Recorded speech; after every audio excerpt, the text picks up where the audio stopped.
આપણે પેનમાં બી કરી શકીએ. સામગ્રી કઈ કઈ છે? સામગ્રીમાં રીંગણા છે અને મસાલામાં આપણે રેગ્યુલર જે મસાલા હોય ટોમેટો પ્યોરી છે અને પનીર છે.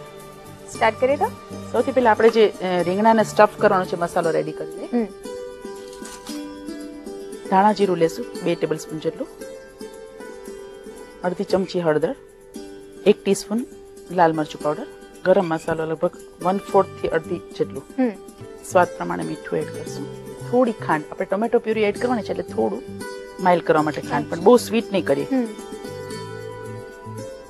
લગભગ અડધી પોણી ટીસ્પૂન જેટલી ખાંડ એડ કરશું. હવે એની અંદર આપણે થોડી લસણની પેસ્ટ અંદર નાખશું અને બાકી થોડી વઘારમાં લેશું.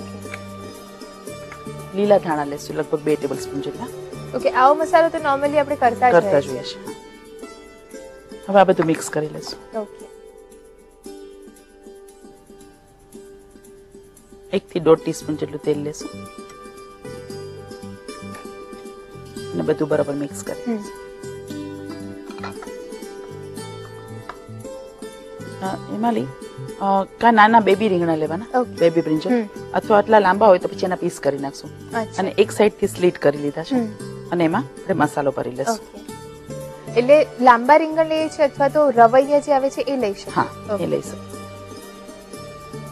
કેટલા લીધા છે રીંગણ? લગભગ 250 ગ્રામ જેટલા. હા, તમે કઈ પૂછતા હતા? આમાં રીંગણાને બદલે બીજા કયા શાક ભરીને કરી શકાય? આપણે અત્યારે રીંગણામાં મસાલો સ્ટફ કર્યો છે, એવી રીતે નાની બેબી પોટેટો છે, બેબી અનિયન છે, એ બધામાં કરી શકાય.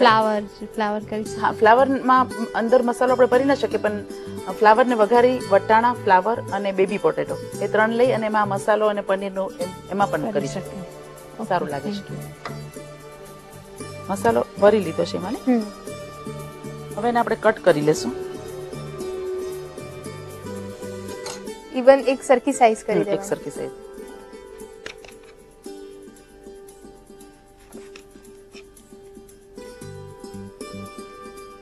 હવે એનો વઘાર કરશું આપણે. ગેસ ચાલુ કરી અને પહેલા એમાં તેલ મૂકશું. આપણે આ ડ્રાય સબ્જી ટાઈપનું થશે, એટલે સેમી ડ્રાય થશે, થોડી ગ્રેવી થશે પણ થીક થશે, એટલે આમાં થોડું તેલ વધારે જોશે આપણે.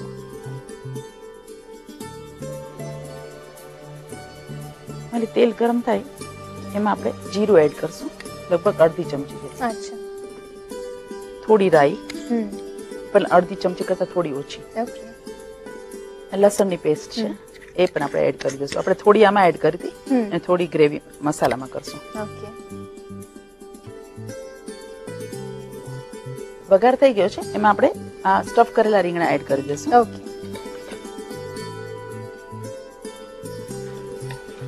અને 1 જ મિનિટ થવા દેશું, જરા તેલમાં સાતરાઈ જવા દેશું. અત્યારે રીંગણ છે, તમે કહો કે બટાકા, ફ્લાવર, વટાણા એવું પણ કરી શકીએ, પણ રીંગણની જ સાથે બીજું શું લઈ શકીએ? રીંગણની સાથે તમે વટાણા પણ એડ કરી શકો, બહુ જ ફાઇન લાગે છે. અથવા લીલા ચણા આવતા હોય તો લીલા ચણાનું કોમ્બિનેશન બહુ જ સરસ લાગે છે રીંગણા સાથે. એ કેવું લાગતું હોય? બહુ જ ડિફરન્ટ ને બહુ જ સરસ લાગે. ઓકે, એકદમ અનયુઝ્યુઅલ કોમ્બિનેશન છે. ઓકે, આપણે 1-2 મિનિટ રીંગણા સાતરી લીધા છે. હવે એની અંદર આપણે જે મસાલો તૈયાર કરેલો હતો એ એડ કરી દેશું. ઓકે, જે ભરવામાં લીધો એ જ નાખી દેશું. 1 થી 1.5 ટમેટાની પ્યોરી છે એ એડ કરી દેશું.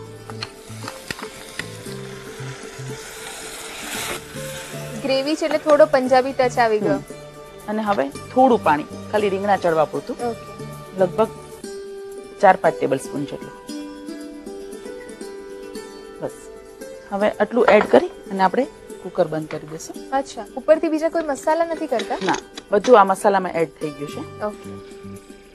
અને હિમાલી આને આપણે એક જ સીટી કરવાની છે, કારણ કે રીંગણા જલ્દીથી ચડી જાય છે, એટલે સાવ સોફ્ટ થઈને સાવ મિક્સ ન થઈ જવા જોઈએ. આમ આખા બી રહેવા જોઈએ અને ચડી બી જવા જોઈએ. સબ્જી રેડી થઈ ગઈ હશે, ખોલીને જોઈ લઈએ. ઓકે, એક વિસલ કરીને થોડી વાર સિજાવા દીધું, હવે ઓપન કરીને જોઈ લઈએ. કલર સરસ આવી ગયો છે, રીંગણનો કલર ચેન્જ થઈ ગયો છે અને ગ્રેવીનો કલર સરસ બ્રાઇટ થઈ ગયો છે. હવે એની અંદર પનીર એડ કરી દેશું. કેટલું લઈએ છે પનીર? લગભગ ½ કપ છે. ઓકે, અને મિક્સ કરી દેશું. ઓકે. હા, પૂછ. પનીર શાક બાફતી વખતે ના નાખ્યું અને પછી કેમ એડ કર્યું? પનીર હંમેશા બહુ વધારે વાર કુક કરવાથી ચવડ થઈ જાય. પહેલા જયારે તમે ખોલશો ત્યારે સોફ્ટ લાગશે, પણ પછી એને સર્વ કર્યા પછી 5-1 મિનિટ થશે ને તો ચવડ થઈ જશે. એટલે બને તો પનીર લાસ્ટમાં જ નાખો. ઓકે હવે એને સર્વ કરી દઈએ. ઓકે. અને થોડા ધાણાથી ગાર્નિશ કરી લેશું.